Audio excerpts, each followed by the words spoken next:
A downed tree took out some power lines outside of Sandy today off of Highway 26. And Jennifer Dowling live in Sandy. And Jennifer, there was the weather there pretty intense tonight.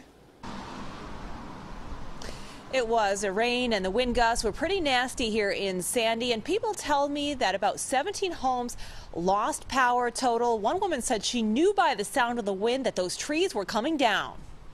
I've lived here for 35 years, and this was really a windy day. Sandy Cleveland fired up her wood stove and made soup today. We live the old-fashioned way. We heat with wood heat. With the lights blinking on and off, she had a feeling the wind would shake things up. You could see looking out, and you just knew you didn't want to go for a walk in the woods. It didn't take long for a tree to topple across Cherryville Drive, taking out utility lines and her internet connection. Neighbors fired up their generators and stayed indoors. My daughter came to visit, and she said it was scary walking down the steps because of those trees that are 300 or 400 years old and this big around. When the branches come down, they're big branches. So. In Portland, road crews were on standby. We're expecting snow in the hills above 500 feet with possible traces also down in the valleys. Because of lessons learned last year, the city has salt piles on hand to use in critical areas.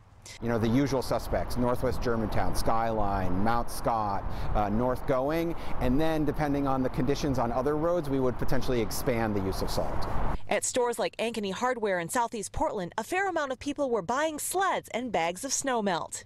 It's usually better to have the supplies you need for this type of weather before it hits. As utility crews work to restore power in Sandy, Cleveland agrees a little preparation goes a long way. We just plan on it. We plan on having extra water and know that your power probably will go out.